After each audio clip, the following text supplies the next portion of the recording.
आज आपण बनवणार आहे गुजराती पद्धतीचा हांडवा। यासाठी लागणारं साहित्य बघूया। यासाठी आपल्याला 1 वाटी तांदूळ लागणार आहे।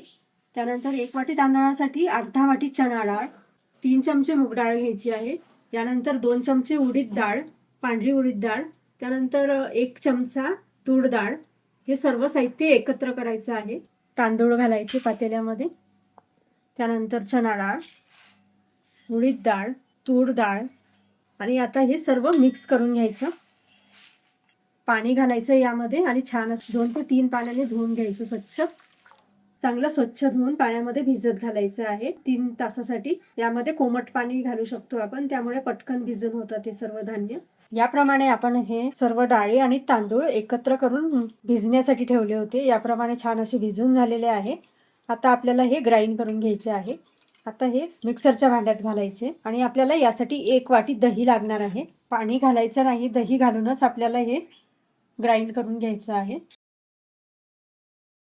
हे बॅटर तयार करून घेतलेलं आहे। खूप असं बारीक किंवा खूप असं जाडसर असं हे वाटायचं नाही आहे। इडलीच्या पिठासाठी जसं बॅटर बनवतो त्याप्रमाणे हे बॅटर तयार करून घ्यायचं आहे। तयार झालेलं आहे। आता यावर झाकण ठेवायचं आणि 6 ते 7 तासासाठी आपल्याला याला आंबवण्यासाठी ठेवायचं आहे। छान असं तयार झालेलं आहे।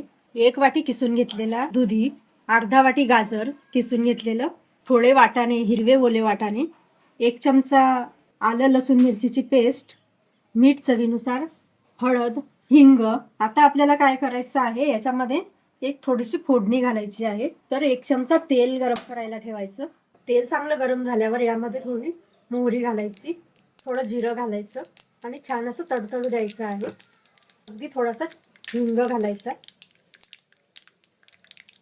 आता हे जे बॅटर आहे यामध्ये 1 चमचा आलं लसूण मिरचीची पेस्ट घालायची, हळद आणि मीठ घालायचं आहे। मीठ चवीनुसार घालायचं। यानंतर हिरवा ओला वाटाणा किसून घेतलेला, दुधी, गाजर किसून घेतलेलं आणि आता मिक्स करून घ्यायचं।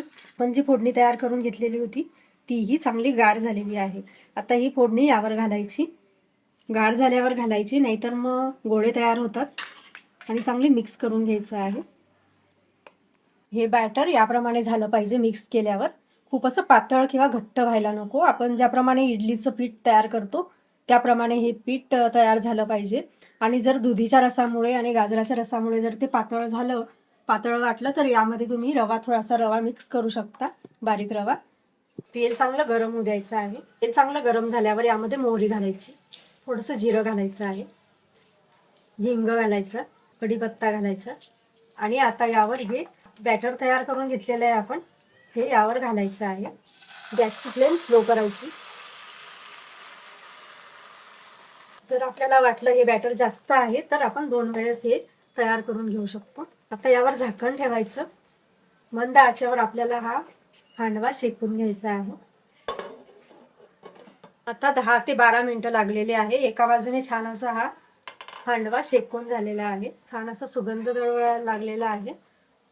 आता अलगदपणे आपल्याला हा काढून घ्यायचा आहे आणि दुसरी बाजू शेकायची आहे। काढताना एक प्लेट घ्यायची खाली, हांडवा अलगदपणे काढायचा आहे। फ्लॅट अशी प्लेट घ्यायची, कारण आपल्याला याची दुसरी बाजूही शेकायची आहे। आता याच कढईमध्ये पुन्हा थोडंसं तेल घालायचं, थोडं जिरं मोहरी, कढीपत्ता। जिरं मोहरी चांगली तडतडल्यावर आता या प्रकारे पकडायचा हा।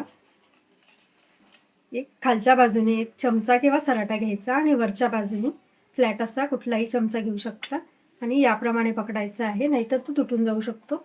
आणि अलगदपणे कढईमध्ये घालायचा आणि दुसरी बाजूही आपल्याला छान अशी शेकून घ्यायची आहे। पुन्हा 5 ते 7 मिनिटांसाठी झाकण ठेवून यावर आता दुसरी बाजूही चांगली भाजून घ्यायची, शेकून घ्यायची आहे। आता 10 मिनिटांनंतर छान अशी दुसरी बाजूही चांगली शेकून झालेली आहे। तर आपण हा काढून घेऊया। दुसरी बाजूही मस्त अशी शेकून झालेली आहे, बघू शकता। हा आपण काढून घेऊया। तर आपल्याला आवडेल त्या आकाराचे पीस तयार करून घेऊ शकतो, लहान मोठे पीस तयार करून हा छान असा हांडवा तयार झालेला आहे।